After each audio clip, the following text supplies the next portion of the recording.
A bullying cheesemaker has been fined £1.5 million after discharging waste into a river over a number of years brought misery to locals and the environment.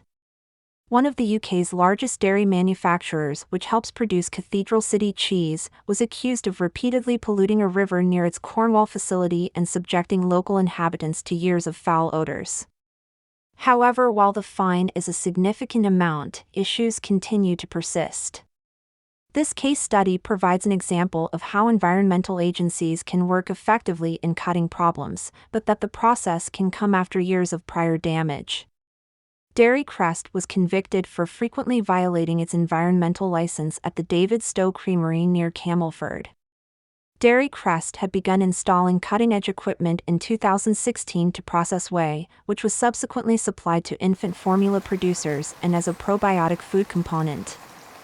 However, the newly installed technology didn't work as intended, leading the corporation to pour liquid waste, suspended particulates, and biological sludge into the local River Inny for several years, increasing nutrient levels and killing the fish population.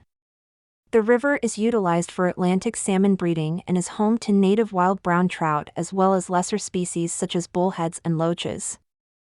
Aside from environmental impact, the factory's odors caused headaches in locals and prevented them from leaving their houses. The court heard that the occurrences caused such strong odors that neighboring inhabitants were unable to sleep, leaving them with headaches and visual issues. The corporation blamed some of the difficulties on the design of new plant equipment by contractors.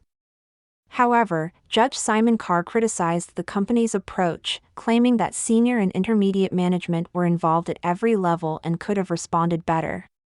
It is the largest employer in North Cornwall, employing 195 people and operating 24 hours a day, purchasing 1.3 million liters of milk daily from about 370 local farmers. Judge Carr stated before sentencing that there were issues from the beginning, yet Dairy Crest continued to operate. He also claimed that as well as management failures, a bullying culture and intimidation existed at the wastewater plant within the firm.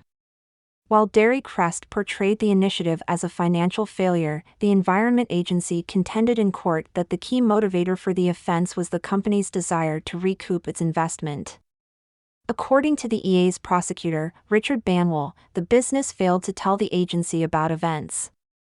The business previously stated that the offenses originated as a result of commissioning new processes, which were unique in the UK. They went on to say that once again, the company would like to express its sincere apologies to those who have been affected. Considerable work has been undertaken to rectify the historic issues to which the prosecution related, and that the cooperation remains committed to supporting its local communities and becoming a better neighbor.